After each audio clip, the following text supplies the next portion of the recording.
Bonsoir à toutes et à tous et bienvenue sur Andromag, l'émission dédiée à l'actualité Android un lundi sur deux de 22h à 23h sur Watch. Vous pouvez également nous retrouver sur YouTube en replay, également Dailymotion et aussi en podcast sur tous les diffuseurs de bon goût, j'ai envie de dire.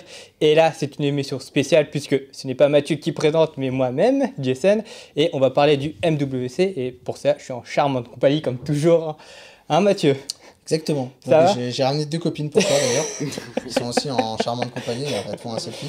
Oui. Voilà, ça va, merci Jason, et toi? Oui, ça va. Toi, t'as passé un bon week-end? Écoute, studieux, on va dire, puisqu'il a fallu emmagasiner toutes les annonces de ce Mobile World Congress. Oui, et on va dire que si c'est toi qui vas un petit peu conduire cette émission, ceux qui vont beaucoup bosser ce soir, c'est ceux qui étaient à Barcelone. Oui, tout ça, oui, on a...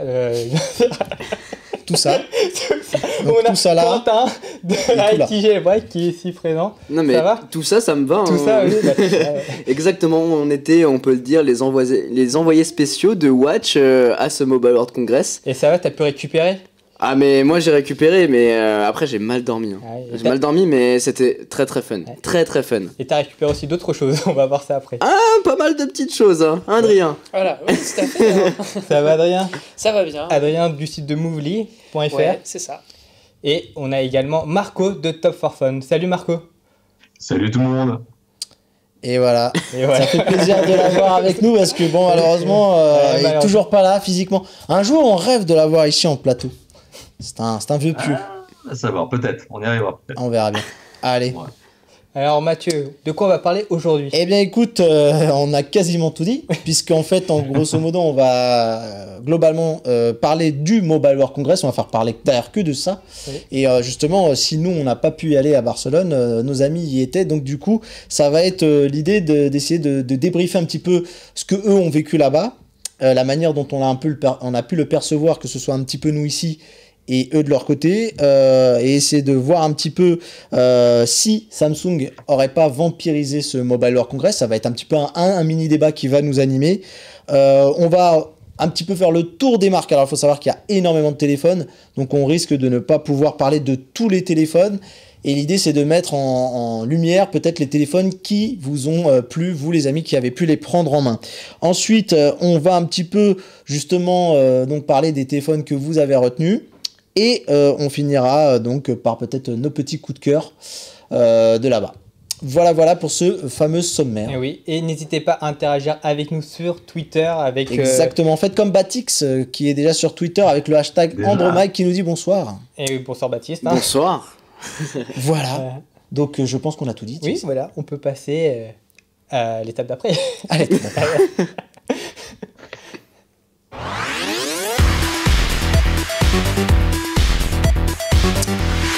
Et voilà ce que ça donne l'étape d'après. Voilà, l'étape d'après. Elle était jolie l'étape d'après. Pas mal.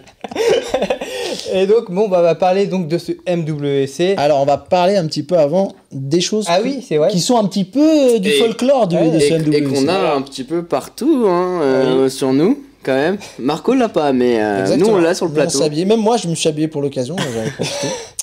Cette émission part n'importe comment, là. Exactement. Ça va vite déraper, je le sens. Allez, les copains, parce qu'on a beaucoup de choses à se dire. Dites-nous un petit peu, qu'est-ce que c'est que ça? Adrien, vas-y, t'es le professionnel là-dessus. Tu nous en avais déjà rencontré un petit peu l'année dernière, voilà, mais c'est bon je vous avais ramené un cadre avec tous les pins. Là, cette année, pas de cadre. Mais écoute, des petites bêtises un petit peu qu'on a eu en chopant tous les pins Android qu'il y avait sur le salon. Donc, attends, c'est important. Attends, on fait une émission très sérieuse d'Android, c'est très important. Là, les amis. On veut les coulisses. On ne ramène pas n'importe qui. Ouais. Je crois bien qu'en fait, il faut expliquer ces pins. En gros, c'est une course. C'est une sorte de course, voilà. Tu vas voir chaque constructeur partenaire de Google pour leur demander s'ils ont un pins. Et tu dois en amasser 81 au total. Exactement.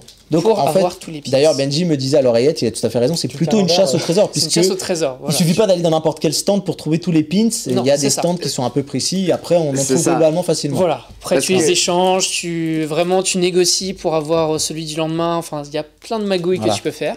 Et tu repars avec Je des drague un cadeaux. peu. Voilà. Je dis ça, je dis rien.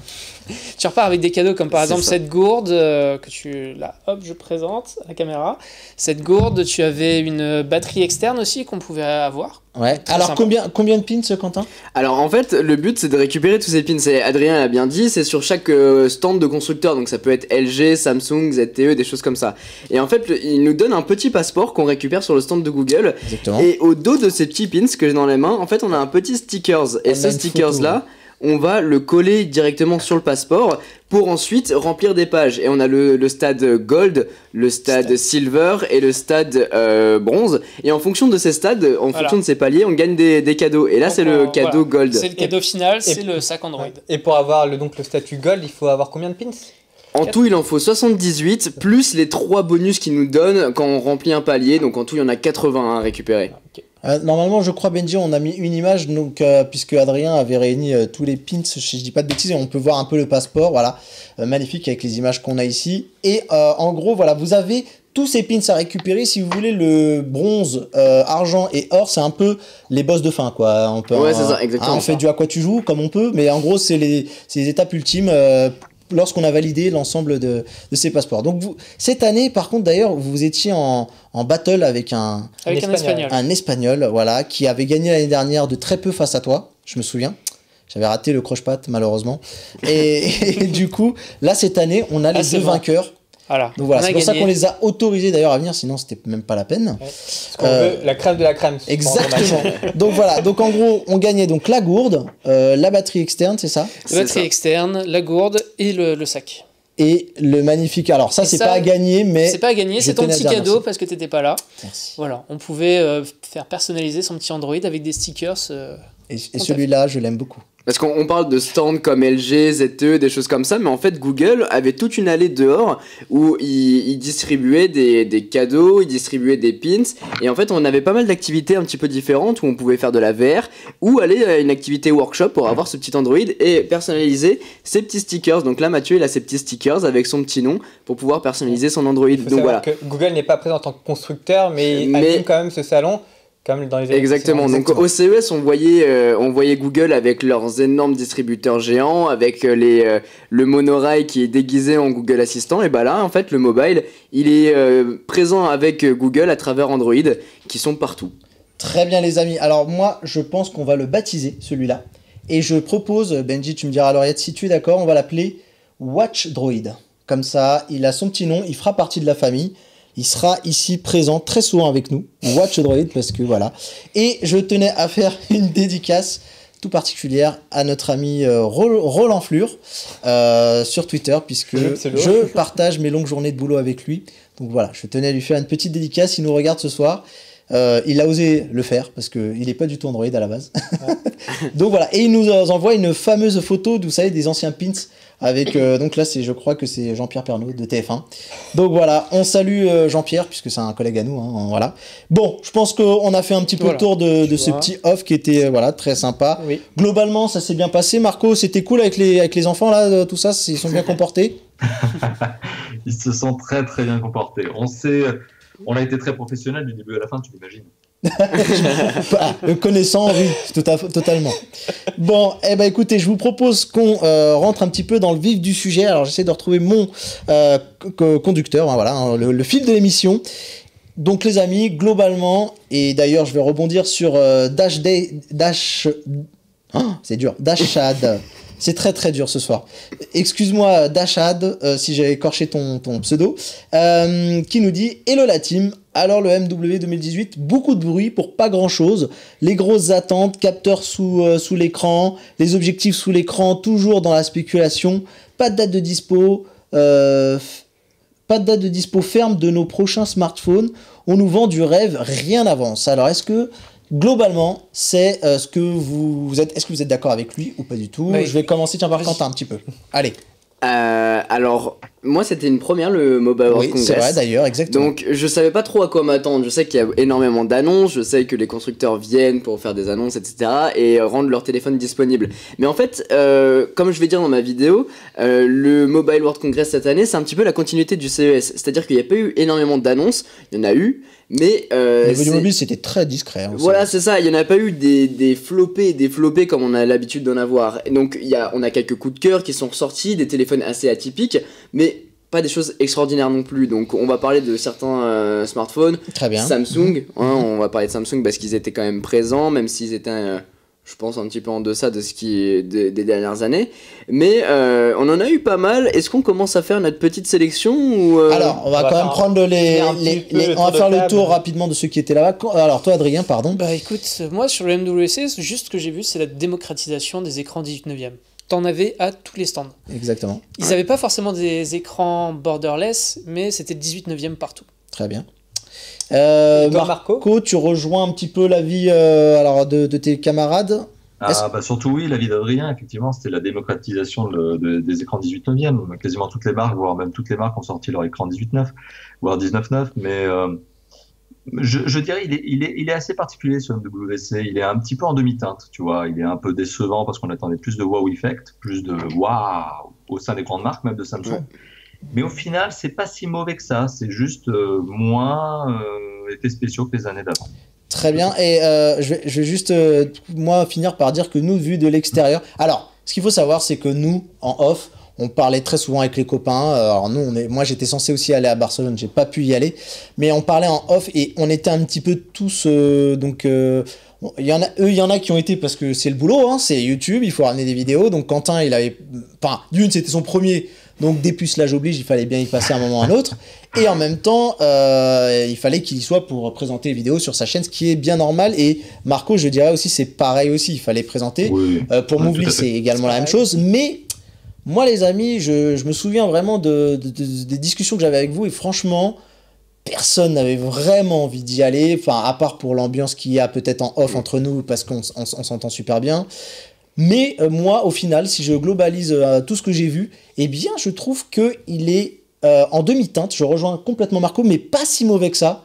Et c'est peut-être que les attentes qu'on avait étaient peut-être trop hautes. Moi je rejoins alors Dashad, je trouve que attendre le capteur d'empreinte sous l'écran, de voir l'objectif, c'est trop tôt clairement. Les constructeurs ne sont pas prêts.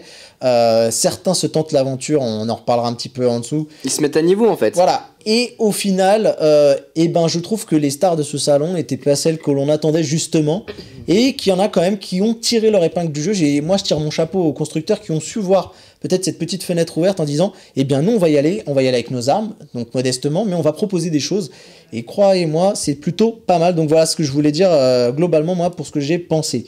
De ton côté toi Jason, est-ce que tu rejoins? Oui, je rejoins ton avis. On n'a pas eu d'effet waouh, puisque il y a eu une grosse annonce, c'était celle de Samsung, donc la plupart des grands constructeurs ont essayé d'éviter la confrontation directe, mais quand même on a eu quelques bonnes surprises.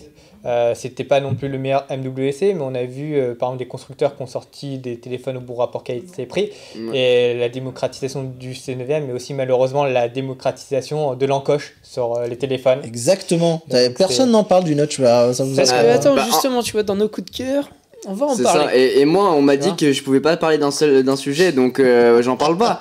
Mais j'ai des choses à dire là-dessus et par rapport au mobile. Voilà, mais c'est triste de voir quand même cette démocratisation d'une contrainte. Ouais.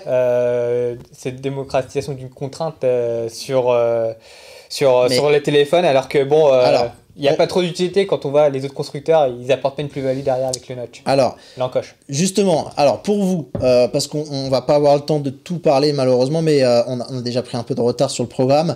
Alors, les notch, est-ce que pour vous, est-ce que vous pensez que c'est du plagiat d'Apple ?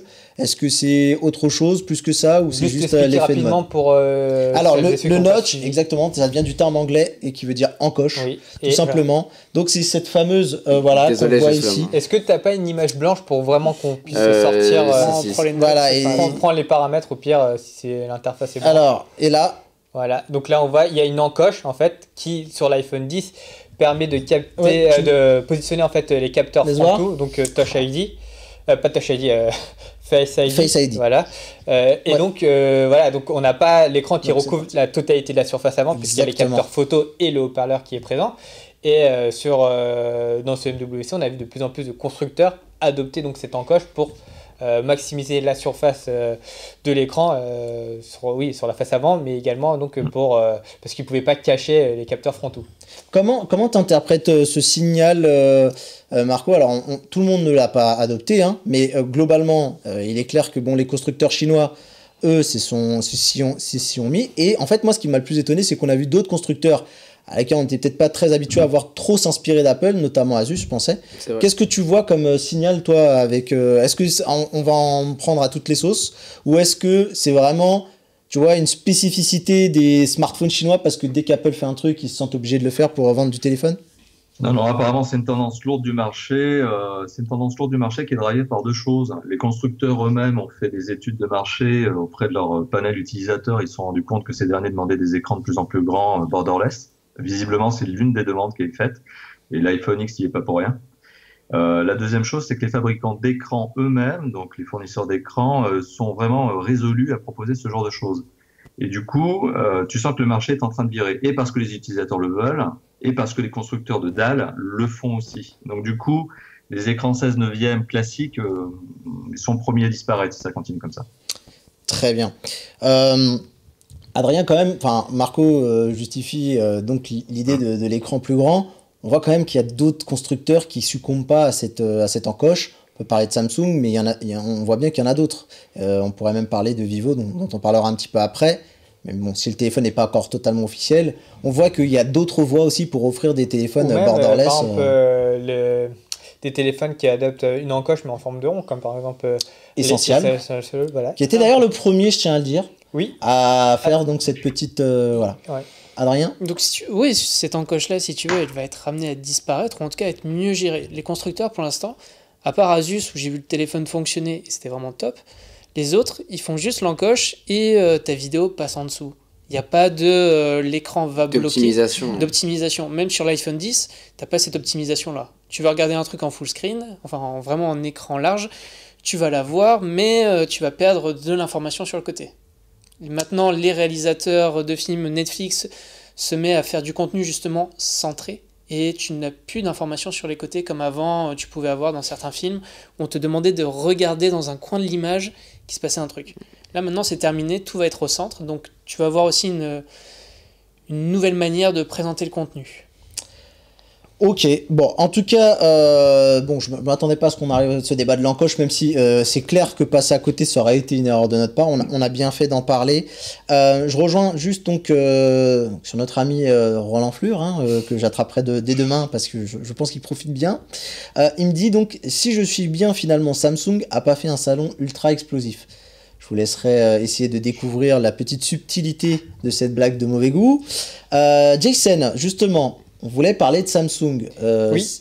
C'est toi qui dois nous parler de la suite. Donc. Oui, donc voilà, Samsung a été le constructeur qui a fait une conférence pour annoncer le S9.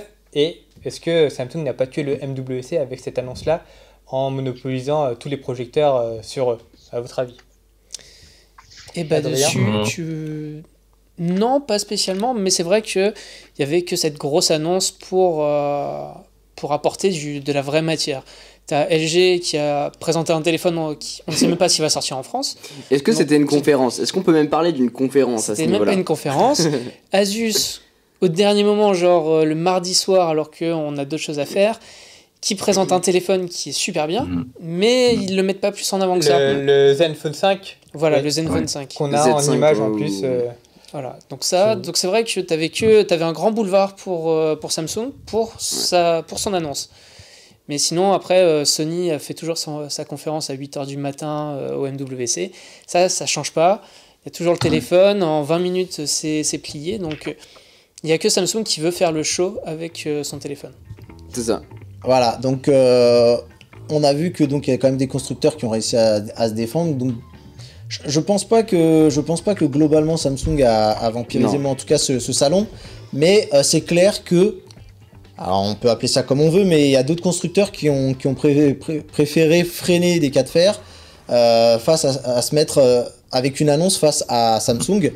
Est-ce qu'au final, c'est pas plutôt eux qu'il faut blâmer dans cette histoire? Parce que Samsung ne va pas commencer à se brider pour laisser la place aux autres. Ils auraient bien tort de le faire.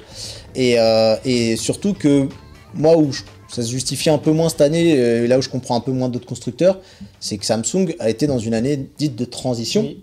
Donc ils montraient une simple évolution de leur smartphone. Donc voilà. Marco, je sens que tu as envie de réagir. En même temps, on va peut-être commencer par parler des téléphones parce qu'il est temps qu'on avance un petit peu. Et notamment, on va en profiter de parler justement des Samsung. Comme ça, on aura évacué le sujet des Galaxy S9 et S9 Plus. Donc dis-nous un peu ton ressenti face à ça. Et après, parle-nous toi de ce que tu as ressenti avec ce S9, S9 Plus. Bah, sur le S9, S9 Plus, moi, mon avis, il est assez tranché. Donc, déjà, la conférence, elle était assez. Bon, je reviens très rapidement là-dessus. La conférence était vraiment en demi-teinte. Déjà, ça, c'est la première chose. Je l'ai vu, on s'est un peu fait chier, je te l'accorde. On ne sentait pas de waouh, y compris de la part des équipes Samsung. C'est là où c'est assez surprenant. Tu as l'impression qu'eux-mêmes étaient un petit peu bof, quoi. Ça, c'est la première chose. La deuxième chose, moi, j'ai pas senti Samsung éclipser les autres constructeurs. Au contraire, moi, j'ai senti qu'ils étaient en fait quasi oubliés. Ils ont sorti le S9, S9 Plus, bon, ok. Et what else, quoi. Les gens, même les journalistes, tous nos confrères sont passés sur les autres marques. Donc, comme quoi, finalement, j'ai pas l'impression que Samsung a éclipsé les autres. Et maintenant, le Samsung S9 et S9 Plus, qu'est-ce que c'est pour moi? C'est des V2 en fait du S8 et voilà, tout simplement, quoi. D'accord.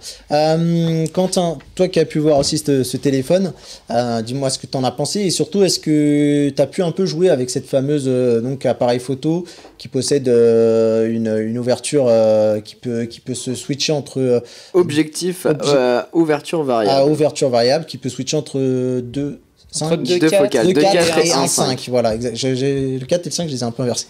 Eh ben, écoute, le S9 et S9 Plus, donc franchement, moi je suis content d'un côté parce qu'on reste sur un design qui est tout de même magnifique. Voilà, il faut pas espérer à chaque année changer le design, révolutionner quelque chose. C'est juste une évolution.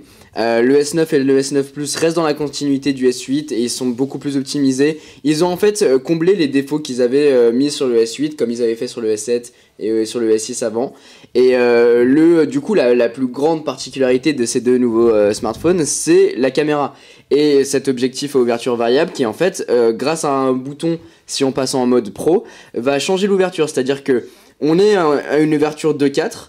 Donc on peut prendre des photos avec un bon piqué, des bons détails, et en fait à partir du moment où il n'y a pas assez de luminosité, le capteur va s'ouvrir pour accueillir beaucoup plus de luminosité et avoir des meilleures photos en basse lumière notamment. Alors ça aussi il peut le faire en mode auto il me semble. Hein. Alors exactement, donc soit on est en mode pro et dans ce cas là on peut appuyer sur un bouton pour gérer l'ouverture, ou alors en mode normal, on peut prendre des photos comme une personne lambda va le faire les 3/4 du temps, et bah là ça va gérer automatiquement. Donc on n'a rien à faire, ça va le faire, et c'est ce qui est la particularité en fait, et c'est là qu'ils ont vachement bien joué le jeu, c'est que on voit ça sur le téléphone, donc c'est mécanique, ça va s'ouvrir et se fermer comme ça. Donc moi ma petite frayeur c'est le fait que est-ce que ça va pas se casser au fur et à mesure, est-ce que va pas y avoir un défaut, parce que comme tous les appareils photo, au bout d'un moment, bah, ça s'épuise, les capteurs ils ont du mal à s'ouvrir. Et sur un petit truc comme ça, bon, faudra voir avec le temps. Mais en tout cas, c'est une très bonne innovation, je trouve. Ça va amener d'autres choses sur ces smartphones et sur le monde de la photo sur les téléphones, quoi. Du coup, Adrien, je vais me tourner vers toi. Vas-y. Est-ce que, donc, si tu as un truc à dire, à rajouter par rapport à ce qu'a dit Quentin, ok. Mais moi, après, je voulais bien qu'on enchaîne un petit peu sur ces fameux AirMoji qui arrivent. Oui, ces AirMoji que j'appelle Creepymoji. Voilà, Creepymoji en disant que c'était un peu bizarre la manière dont c'est représenté. C'est très bizarre parce qu'en fait, sur l'iPhone 10, tu as vraiment un capteur qui va mapper tout ton visage. Alors que sur le S9, c'est juste une caméra classique. En fait. Donc la caméra va juste prendre une photo de ton visage, va essayer de la transformer, mais le résultat est très mauvais. D'accord. Et vraiment pour très tout mauvais. le monde, c'est très mauvais. Okay. À part peut-être pour les Coréens, mais pour... alors c'est très mauvais. Ton visage est aplati, c'est ça au final. Et en fait, ils ont juste mis un... Tu prends les Mi sur la Wii, tu le prends, tu colles une photo de toi en détouré avec juste cette partie-là de ton visage, et t'as ton AirMoji. D'accord. Ok, donc on a pu voir des résultats derrière sur les... Alors, par contre, là où peut-être vous serez d'accord avec moi. Je peux te montrer mon AirMoji. Ouais. Alors, Normalement, là, tu vois, je ne suis pas pareil que ce Hermoji. Il manque un peu de barbe, par exemple, tu vois, ce n'est pas la même personne. Ah, effectivement. Mais il n'y a pas la possibilité de rajouter, par exemple, de la barbe. Si, mais là, c'est vraiment premier jet, il m'a donné ça. Voilà. Ok. Donc, J'ai il fait, n'est pas capable de détecter que tu as une barbe, par exemple, Voilà. et de la Ou rajouter. peut-être que je peux la rajouter après, mais Oui, vraiment. mais c'est en accessoire que tu dois voilà. mettre toi-même. Donc c'est à ça que tu ressembles quand t'as pas de barbe. C'est ça. Ok. Par contre, fait peur. on est d'accord, et je vais me tourner aussi pour avoir le sentiment de Marco.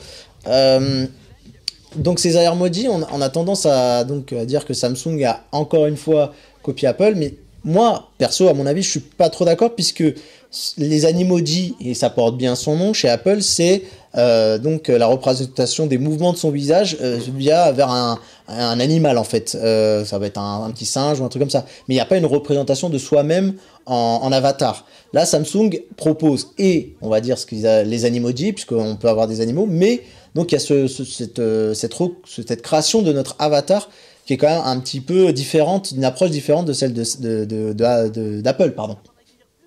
Oui, alors c'est peut-être pas une copie au stricto sensu, oui, c'est clair, mais bon, ça reste dans le même esprit, c'est une réponse à la soi-disant demande marché. Mais encore une fois de plus, moi personnellement, sur cet usage-là, je suis très critique parce que je vois pas d'intérêt, je vois pas énormément d'utilisateurs. On est trop vieux. Non, mais. Ouais, On veut pas se le dire, mais bon. Non, mais c'est vrai. Mais raison. je sais pas combien de personnes, quelle est la part justement d'utilisateurs du smartphone qui vont justement arriver sur cette fonctionnalité-là. Je sais pas. Je sais pas. C'est mal intégré en fait. Par exemple, il y a Sony qui propose une fonctionnalité un peu similaire où on peut scanner ta tête vraiment en 3D. Oui. Et là, après, du coup, on peut créer un avatar et créer des mises en scène. Là, c'est mieux intégré chez Sony, alors que chez Samsung, on a plus l'impression qu'ils ont voulu faire comme Apple. Et voilà, ils ont essayé de faire leur Animoji à leur sauce et ça a mal donné. Et encore une fois, on n'arrête pas d'en parler depuis le début de l'émission. Je voulais vraiment pas en parler. Hein. C'est vous les gars depuis le début qui le faites. Mais la star de ce Mobile World Congress, c'est Apple avec son iPhone 10. Ouais. Bah, c'est vrai que là, en vrai, je suis désolé de le dire. Et même moi, ça m'a fait mal parce que je suis parti sur le mobile en me disant je vais découvrir quelque chose de nouveau. Mais en fait, on a des smartphones à encoche. On a Samsung qui reprend grossièrement la techno de la AirMoji. Avec les Animoji, donc en fait on a parlé les 3/4 du temps de l'iPhone. Mais après c'est le marché, je veux dire quand tu vas dans des soirées presse où t'as toujours les constructeurs qui vont comparer leur téléphone avec Apple, c'est le maître étalon du marché. C'est vrai. Même Asus a fait cette comparaison lors de sa présentation, ensuite en citant le téléphone fruit. Tu vois, il disait pas explicitement Apple, mais il disait le téléphone avec le fruit. Bon après, moi ce que j'ai lu, c'est que le président de Samsung avait dit que eux apparemment ça faisait quand même des années qu'ils travaillaient sur cette techno. Bon après malheureusement le timing, malheureusement pour lui le timing fait que ça ressemble beaucoup à de l'inspiration, mais je pense que le boulot qui a été fait derrière, tu le sors pas en 6 mois, quoique apparemment au vu de la tête des Animoji, Adrien il a plutôt envie de te dire si tu le sors en 2 semaines, le truc s'il faut, mais voilà. Les amis, nous on va bientôt aller découvrir donc le Samsung Galaxy S9, on a des invitations pour la soirée presse. Au niveau de l'aspect technique, on peut pas encore dire grand chose puisqu'on l'a pas eu en main, et puis même vous qui l'avez eu en main, c'est trop court pour se faire un avis. Oui, sur un salon comme ça. En plus, la particularité, on en parlait, c'est la photo, et sur un salon comme ça, on peut pas parler de la photo. Exactement. Tu peux pas trop tester, ou alors tu avais les conditions optimales pour l'essayer. Voilà. On sait très bien que dans ces salons-là, tu viens pour amener les premières images de tu l'as eu en main. À la limite, tu peux lui parler du toucher, mais voilà. Donc c'était donc un Samsung Galaxy S, on va dire, de transition. Il se murmure d'ailleurs que malheureusement, pour aller dans le sens de Quentin, je suis vraiment triste de devoir aller sur ce terrain-là. Samsung envisage donc d'abandonner les chiffres, donc notamment pour le 10, et passer par. Il pense même enlever peut-être le S, et on pourra avoir un Samsung X. C'est ce qui se murmure, mais en tout cas clairement, il commence déjà à préparer le terrain. Donc après j'avoue, s'ils se donnent le bâton pour se faire battre, malheureusement là je peux rien pour eux malgré toute la bonne volonté que je mets à les défendre.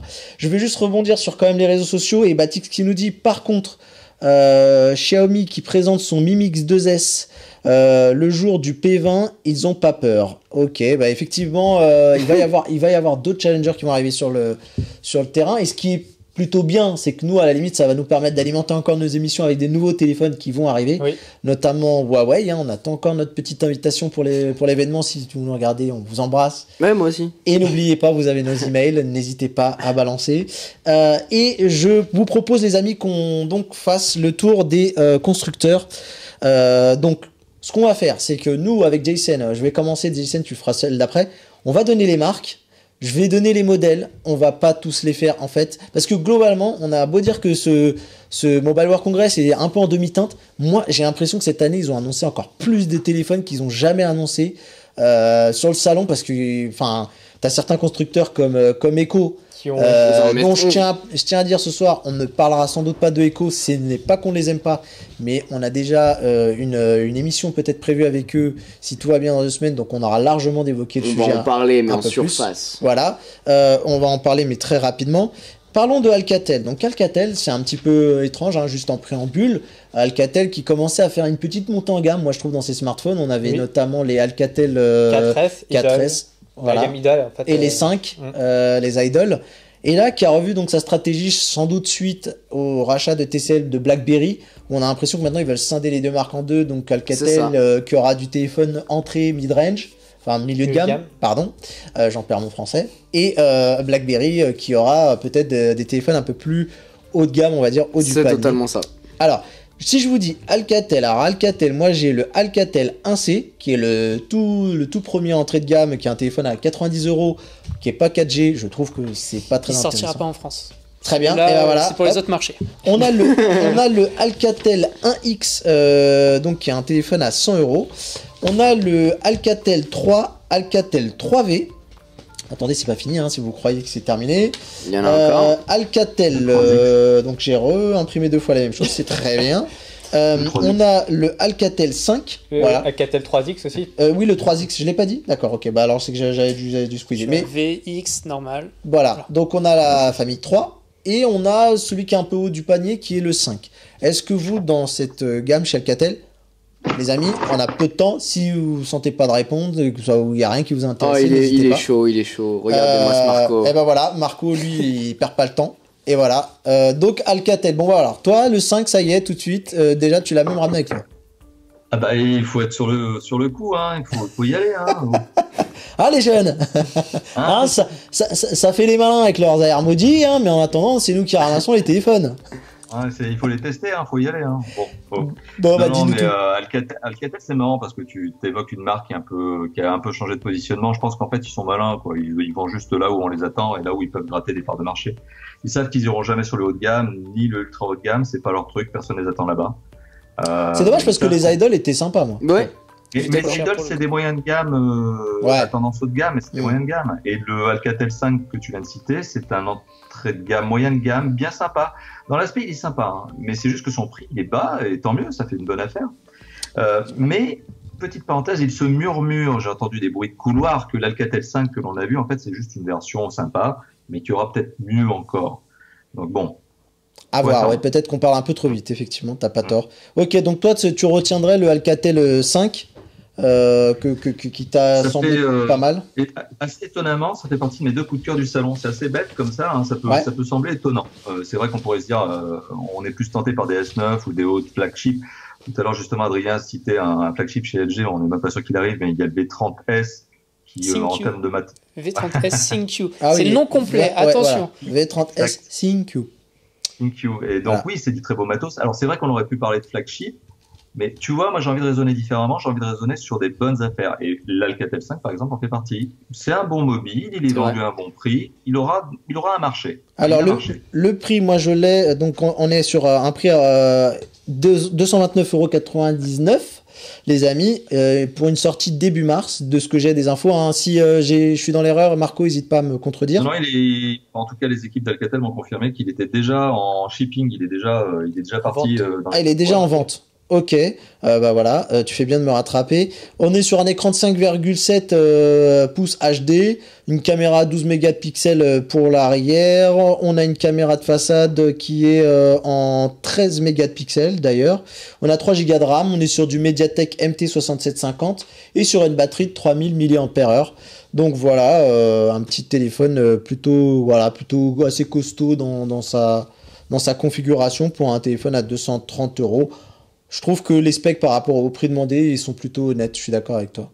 Les amis, vous, de votre côté, Alcatel, vous avez... Non, pas... Alors moi je suis pas allé, mais JB du coup y allait, est très copain avec eux, et du coup j'ai pu voir ce téléphone là.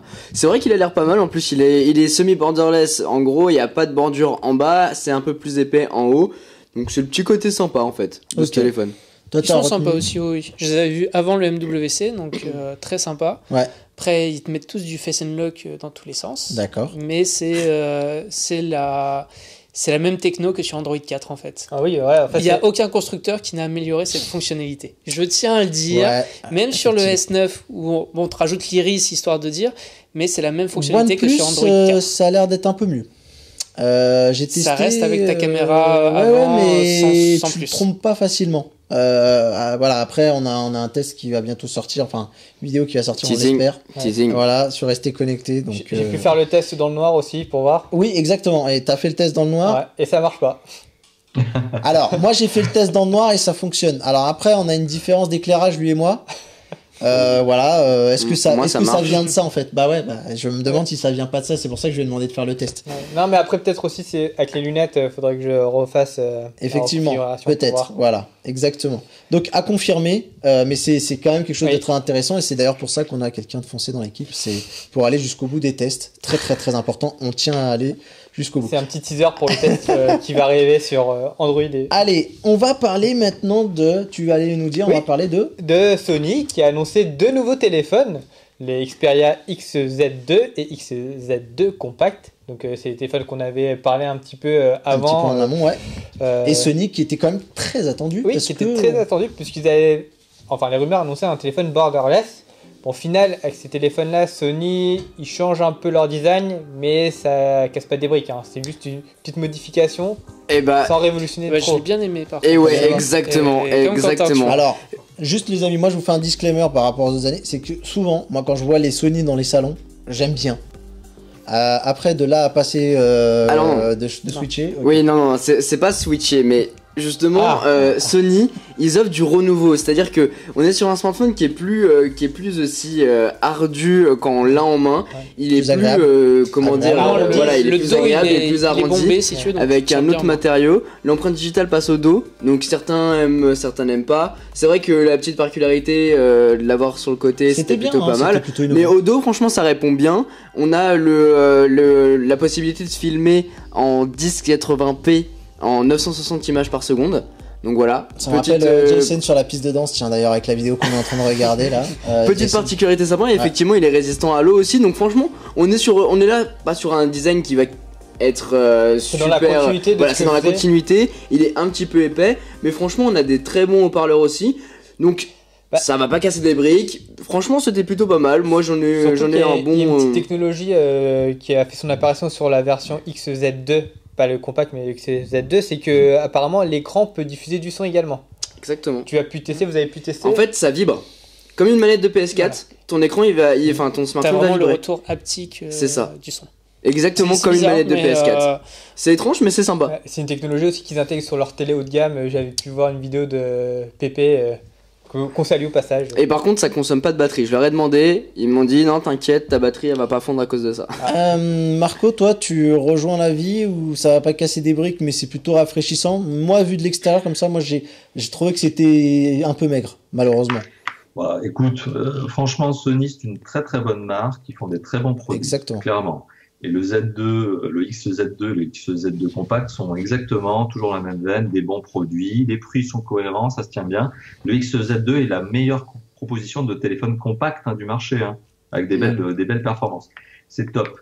Mais deux choses. Un, Sony s'est toujours pas communiqué. Leur conférence de presse, Adrien l'a évoqué tout à l'heure, mais c'est une catastrophe. Ils savent pas. Non mais déjà, rien que l'heure, parlons-en, parce que placer une conf à 8h30 du matin, c'est juste horrible, faut arrêter ça. Non mais surtout 8h30, sachant que À la 20 japonaise, minutes là. plus tard, nous on C'est est sur le terminé. salon et on a déjà les téléphones en main quoi. Et en plus, ils t'accueillent sur leur stand, il y a même pas de place pour s'asseoir, Non, mais c'est juste- ça. En plus, un mode route, c'est débrouillez-vous. Ah ouais. Juste, ça se fait pas. C'est pas comme ça. Un produit, quoi. Donc déjà, c'est la première chose. La deuxième chose, c'est qu'on a senti, alors là, le design, on en parle comme, bon, ils ont évolué et tout ça. Il y a un truc qui est clair, c'est qu'ils sont en train de perdre, je crois que ce qui s'appelait le balance, l'ancien design. Je crois que c'était ça. Et ils sont en train de perdre clairement toute la clientèle historique qui était habituée à un design très contemporain, angulaire, un peu comme leur téloche, hein. Leurs télés sont très, Ouais. c'est un design, voilà, sobre, qui est intemporel. Moi, c'est comme ça que j'ai toujours qualifié. Donc, ils perdent cette clientèle. Peut-être qu'ils se disent, finalement, il n'y en a pas assez, on n'a pas assez de clients. Donc, autant changer, essayer de draguer, justement, avec un design plus standard, une autre partie de clientèle. Ok. Bon, bah voilà. Mais c'est pour moi, c'est ce qu'ils sont en train de faire. Alors, Et est-ce que ça va marcher? mais Voilà. justement, hein, c'est ce que je voulais dire par rapport à... Peut-être que je me suis mal fait comprendre aussi, je tenais à le dire auprès de gens qui nous regardent, c'est que moi, je critique pas Sonic pour critiquer, c'est juste que moi, enfin, je trouve que cette marque, elle est tellement mythique, elle respire tellement la qualité encore, alors pour les vieux comme moi, Oui, peut-être, c'est ça, hein, c'est- c'est Oui, qu'on c'est a vrai. des exigences qui sont très hautes, et puis c'est vrai que le coup du Xperia Z qui s'est répété d'année après année, j'attendais moi encore autre chose, vraiment de revoir, partir sur une feuille blanche, et là, je trouve que malheureusement, c'est pas la sensation que j'en ai comme ça, vu de l'extérieur. Je les ai pas vus. C'est une Euh, évolution totalement. Par contre, moi, je rejoins. Alors, je voudrais parler de. Alors, je vais essayer hein, avec Vous êtes durs avec les pseudos quand même, les mecs. Myth Dranor Elminster. Voilà, et il y a encore 3 petits points derrière, je sais pas si c'est la suite. Qui nous dit et les bordures des Sony, on en parle mort de rire. Alors, les amis, vous, votre ressenti, parce qu'après, moi, j'ai un truc factuel hein, quand même. C'est Allez-y. pas la même cible. Non, mais est-ce que c'est borderless ou pas? Est-ce que Non, vous c'est pas Non, borderless. non, Non, non, non. non. Et je C'est vous du rejoins 18 9e, mais pas borderless. exactement. Mais Et par ça, rapport aux années c'est précédentes, il y a une amélioration quand même. Eh non, ou pas enfin, je ne sais pas, mais honnêtement, hein, moi j'ai les chiffres sous les yeux. Donc, tu as un 5,7 pouces avec le boîtier compris. On a un ratio boîtier-écran de 76,1. C'est Sur- très faible. Et sur la version compacte, ce ratio est de 73,5. C'est Non mais dans les- l'écran est gros, mais par contre c'est pas la même cible en fait. Moi je vais vouloir un téléphone borderless, vous aussi parce qu'on est habitué à avoir des smartphones qui sont plus quali, qu'on aime bien avoir les nouvelles techno, les dernières techno. Mais ceux Ouais, qui sont ciblés pour le Z2 Oui, mais compact. t'es le premier à dire qu'il faut suivre la tendance d'Apple. Non, mais- Malheureusement. Non, Mais tu vois bien qu'aujourd'hui, quand tu sors un téléphone haut de gamme avec des bordures aussi balèzes, il y a un problème. Ouais, même Apple s'y mit quand même avec l'iPhone 10. Ouais, alors qu'ils partaient de loin avec l'iPhone Oui, mais 7. ils ont des plus grosses attentes comme Samsung l'ont. Le XZ2 compact, Ouais, c'est pas pour des gens qui veulent Ouais, dépenser le 1000 problème, euros. c'est qu'ils veulent du coup rentabiliser, enfin s'appuyer sur leur base de fans et c'est qu'elle vieillit de plus en plus. Là- La jeune génération, quand tu leur parles de Sony, sur des téléphones, ils Ah, vont c'est sûr, te je suis d'accord. monter pour d'autres marques. Hein. Là où je suis un peu dur, c'est que, enfin, je crois que les chiffres, là, on ira regarder, mais si tu regardes le ratio de l'iPhone 7, c'est aux alentours des 70%, hein, enfin 75, hein, je crois, hein, de mémoire. Je sens que tu veux réagir, Marco, ouais. Marco, ouais. Je vous donne juste un petit ratio, c'est notamment celui qui m'a bluffé, mais il y a d'autres marques hein, qui sont très bonnes dans le sujet. Asus, pour le Zenfone 5, c'est 90%. Voilà.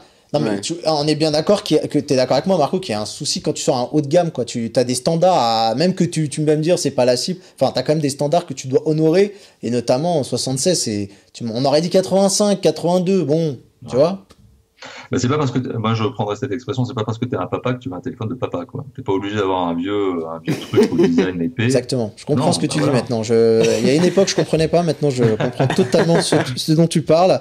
Donc, malheureusement, j'ai envie de dire, enfin, moi, pour moi, ils ont un peu raté ils ont raté un peu le coche. Et encore une fois, ça fait mal parce que Sony, ça reste Sony et Ouais. qu'au-delà de ça, il y a 1 milliard de Ouais. qualités qu'on Mais- pourrait mais citer dans leur justement, téléphone. comme tu dis Sony, c'est Sony, j'ai envie de dire, on va parler du prix. Hein.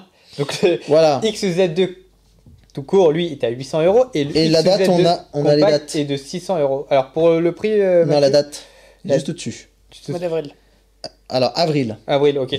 C'est juste Ah là. oui, C'est mes notes, alors comme j'ai filé, merci pour je me suis un coup de main. Ouais. Et donc pour le XZ2 compact au niveau des dates, Du coup, c'est avril aussi. voilà. Et c'est du 600 €. Par contre, tu vois, et encore une fois, malheureusement, je vais être dur, mais si on fait un rapide mot sur le compact, les amis, est-ce que vous trouvez ça normal qu'ils vont pas au bout du truc où ils font un XZ2 compact avec des specs magnifiques, mais il y a toujours un truc, genre il faut que l'arrière ils soit en plastique, pardon, je parle même mal, tu vois. Il faut toujours qu'il y ait un truc au rabais sur ce compact, alors qu'en fait, tu prends ton XZ2, tu fais une photocopieuse, tu le ramollis un peu. Il n'y a pas moyen d'offrir le même niveau de qualité mais après, tu vois, ils sont les seuls, en tout cas dans Android, à proposer des téléphones haut de gamme avec une taille d'écran comme Oui, ça. C'est mais les seuls. le haut de gamme est entaché par ce genre de petits détails bidons sur lequel il se garde trois clopinettes. Alors que voilà, je trouve qu'il pourrait taper le marché là où justement plus personne ne va, quoi. Et pour des choses qui sont encore très demandées, on le voit d'ailleurs Apple qui va sans doute encore rebalancer un téléphone avec une dalle de 4 Tu pouces. fais plaisir à Quentin, là. Non mais tu vois, Quentin, il a pas abordé et Apple voilà. comme ça. Donc malheureusement. Parlons d'un autre sujet. Allez, parlons d'un autre sujet. Parlons de téléphone. On parle de Parlons Asus, d'Android. puisqu'on vient d'en parler à l'instant il n'y a pas longtemps. Donc, tu peux nous parler de ce qui a été annoncé par Asus? Eh bien, Asus, qui était quand même vraiment, on va dire, peut-être la grande surprise de ce mobile en termes de challenger, pardon. Je suis d'accord. Parce que on les attendait peut-être pas, et pour le coup, ils sont arrivés avec donc, des téléphones. Donc, on a le Zenfone 5 Lite, qui est un téléphone milieu de gamme, quand même, à 400 €. Donc, c'est... Tendance haut de gamme quand même. Ouais. Et donc, on a ensuite le Zenfone 5. Et donc qui est un téléphone milieu haut de gamme, j'ai envie de dire, c'est ça, hein, Oui, haut de 500 gamme. €. Et on est donc sur le flagship, celui qui a fait beaucoup parler de lui, celui qui est comparé à un fruit. Malheureusement, je crois qu'on va bientôt se rebaptiser iWeek, si ça continue. Le Asus Zenfone 5Z, qui est donc le flagship, et qui est quand même vendu à un prix de 500 €, plutôt intéressant et prévu mai. Alors les amis, moi j'ai très envie de mettre la main dessus, non pas parce qu'il a une belle encoche comme l'iPhone, mais parce que il promet beaucoup ce téléphone. Quentin ? Alors moi j'ai pas pu le prendre en main, j'ai juste au moment où on devait le prendre en main, moi j'étais en train de tourner, donc Adrien va mieux vous l'expliquer, mais je suis plutôt c'est vrai que j'étais pas mal hypé, je pensais que Asus était totalement oublié de ce mobile, et comme a dit Adrien tout à l'heure, en fait ils ont sorti leur conférence en mode allez je vous la fais et puis basta. Et en fait, c'est super dommage parce qu'ils auraient pu carrément prendre la lead ils auraient carrément pu prendre le relais par rapport à Samsung sur ce mobile, parce qu'ils ont proposé un téléphone qui est vraiment intéressant. D'ailleurs, très intéressant. Et d'ailleurs, je me souviens moi-même d'avoir vu un de tes tests sur un des derniers téléphones d'Asus que tu avais testé. Je me souviens plus du modèle, mais que tu avais été assez dur. Zenfone 4, au niveau de la photo. En fait, ils ont beaucoup misé sur la photo, et moi j'étais très déçu sur le côté photo. Et donc j'attends de voir ce téléphone. C'est encore le cas, Adrien. Il mise beaucoup sur la photo. Et qu'est-ce que t'en as pensé ? Ils misent encore beaucoup sur la photo, et vraiment, quand on a discuté avec eux, ils nous ont dit voilà, on s'est raté avec le Zenfone 4. Là, on revient avec une copie vraiment. Le téléphone déjà est beaucoup plus fin. Sur le 4, c'était une brique que tu avais dans les mains. Là, le 5 est vraiment beaucoup plus fin. Tu as le double capteur, donc un capteur grand angle et un capteur classique. Donc ça, ils n'ont pas changé de ce côté-là. Vraiment, niveau photo, j'ai trouvé que c'était un petit peu mieux, mais après, tu restes sur du similaire. Ouais. Et c'est surtout au niveau de l'encoche, où là, c'est totalement bien géré. Tu vas regarder ta vidéo en 16 neuvième sur YouTube, tu fais ton zoom pour passer en 18 neuvième, et jamais tu ne débordes sur cette encoche. Elle se désactive quand tu regardes une vidéo, sinon elle va t'afficher tes petites informations, l'heure, niveau de réseau et tout ça. Ça n'empiète pas sur ton contenu, donc ça, c'est vraiment top. Au niveau de la surcouche, il me semble que tu n'avais plus beaucoup d'applications. Tu devais en avoir peut-être 4-5 applications préinstallées. Sinon, ils ont enfin dit, Google propose ça, on n'a plus besoin de faire un navigateur, on n'a plus besoin de faire un truc en plus. Ils mettent du full Google dedans, donc c'est très bien. Ouais. Et il était temps, parce que c'était quand même un truc sur lequel ils avaient commencé, en fait. Moi, j'avais trouvé ça même dommage qu'ils avaient commencé à blinder une surcouche, alors qu'à la base, ils étaient partis sur quelque chose de très léger. Là, elle est très légère encore, donc vraiment nickel. Et tu as une intelligence artificielle dans le téléphone en plus. Mais pas celle de Google. Celle de Google. Enfin, si tu as Google Assistant, mais c'est pas une intelligence artificielle. Et tu as la propre à Asus, donc qui va te permettre de faire comme sur le Mate, de gérer les scènes quand tu prends des photos. Tu vas aussi avoir au niveau de la batterie, donc quand tu vas charger ton téléphone la nuit, Quand il est à 80% et qu'il sait que tu vas te réveiller que dans 2 heures, il se coupe. D'accord. Et 1 heure avant, il va justement se charger à 100%. Donc c'est un petit côté un petit peu utile. Donc tu as quelques options que tu peux activer comme ça, mais c'est pas non plus une grosse folie, ils en font pas des tonnes dessus. Ok. Alors, par contre, je veux juste avoir le ressenti de Marco, et puis après, on va passer à une autre marque parce qu'on a plus beaucoup de temps. Un Snapdragon 845, 8 Go de RAM à 500 euros, moi ça me rappelle déjà Arcos. Est-ce que toi, ce Asus, donc aussi t'a plu, Marco?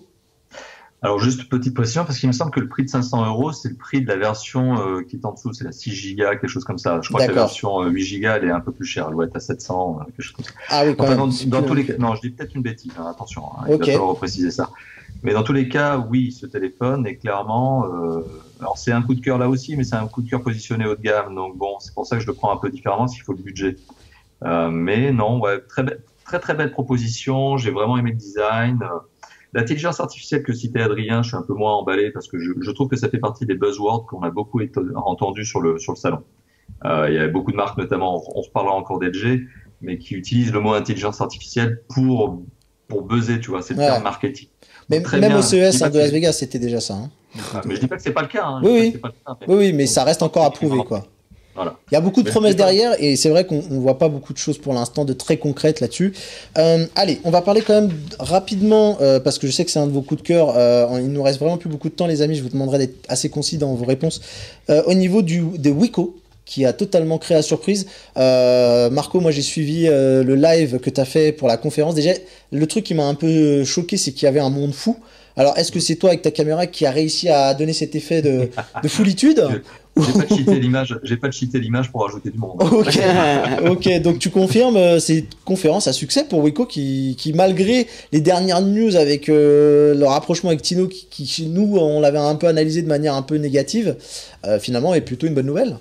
Ouais, le rapprochement avec Tino, c'est clairement une bonne nouvelle pour Wiko. Donc clairement, ça va leur donner une puissance industrielle un peu plus conséquente et surtout ça va tendre la ligne de coût.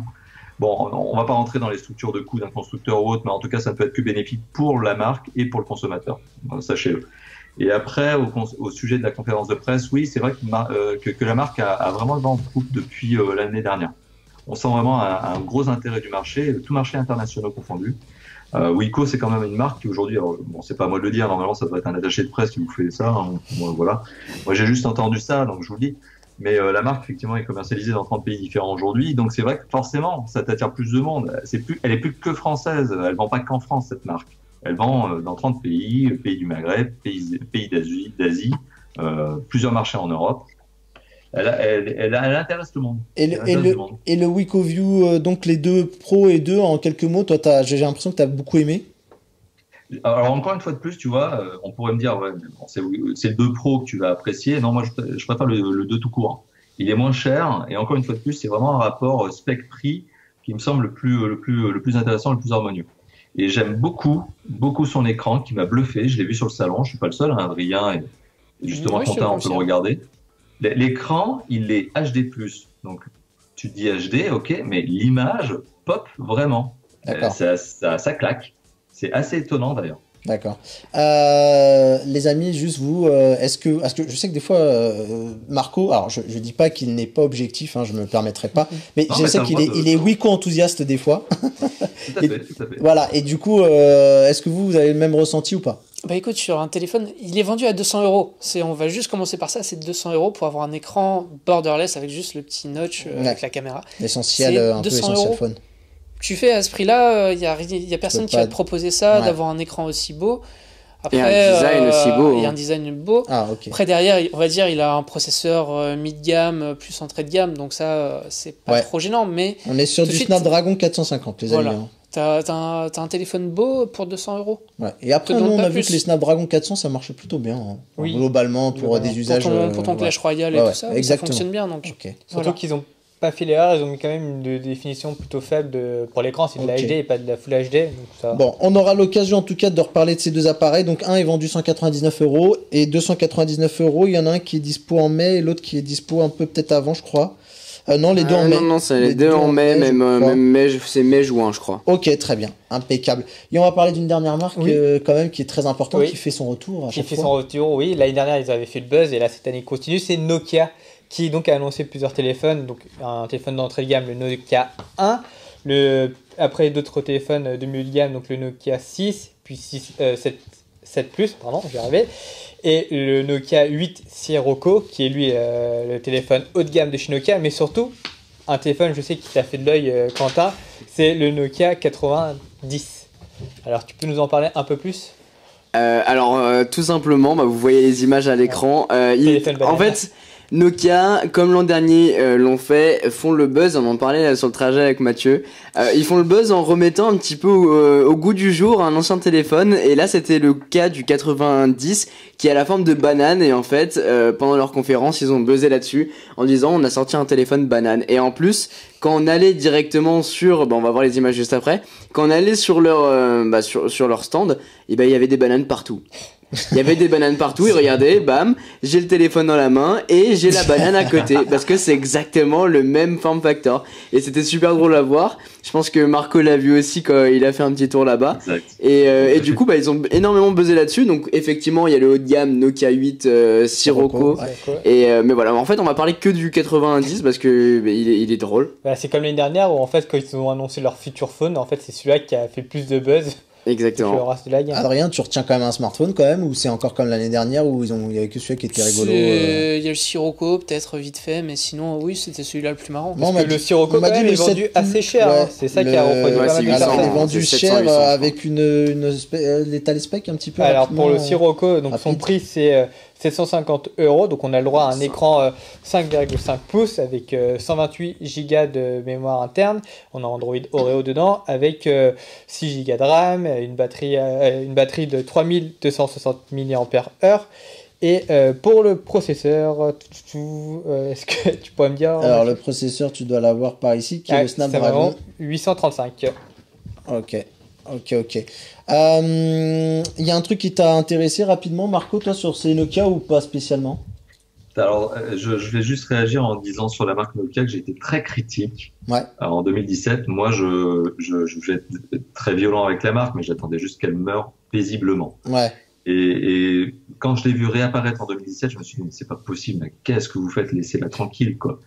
Et en plus, pour tout dire, l'année dernière, je trouvais les mobiles mais très mal présentés, les équipes étaient pas motivées, enfin, bizarre, quoi. Ouais. Cette année, je suis allé sur le salon, j'ai trouvé des équipes motivées qui en veulent, des mobiles sympas, intéressants.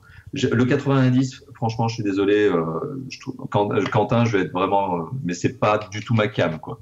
Trop cher. Il était mieux sympa, dans il est Matrix, fun. hein. Parce que Ouais, c'est le il est téléphone fun. qu'on voit apparaître dans Matrix, le premier d'ailleurs. Ouais, exact. Il est fun, hein, très fun. Mais 80 balles, je crois. Ouais, Quelque c'est chose ça. comme Non, c'est trop 80. cher pour du fun. Pour mai Par 2018. contre, par contre, le Sirocco, bon, c'est du très haut de gamme, bon, voilà, sympa, mais cher. Surtout l'avantage, Android One, toute la gamme. D'accord. Donc voilà. Ok, Très bien. très bien. Ben, moi, je voulais vous parler peut-être de celui qui a fait un peu le buzz en dehors de ce Mobile World Congress, parce qu'on n'a plus beaucoup de temps, les amis, malheureusement. On voulait parler de la trottinette Arcos et on n'aura pas le temps. C'était le Vivo Apex, qui est un téléphone concept et qui peut montrer là où, pour moi, les téléphones Android devraient aller. Sans copier Apple. Donc voilà, un téléphone avec pas de bordure, un écran magnifique, une caméra donc qui est cachée sous l'écran et qui s'élève dès qu'on active la caméra frontale. Donc c'est une caméra télescopique en fait. Ouais, certains nous parlaient de lecteur d'empreintes digitales sous l'écran, il est disponible sur ce téléphone. Alors en fait, on va pas pouvoir en dire beaucoup plus parce que c'est un concept, mais téléphone existe, mais on ne connaît pas les caractéristiques. Exactement, derrière, le téléphone ni le existe, il était entre guillemets en arrière, fallait être invité, fallait être un grosse presse américaine pour pouvoir toucher l'appareil photo. Si vous voulez le voir, il y a plein de youtubeurs américains et de la presse américaine qui ont pu prendre en main.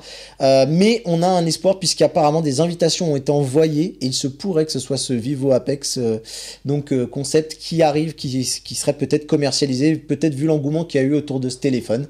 Et puis Quentin qui s'est bien marrer avec la trottinette d'Arcos.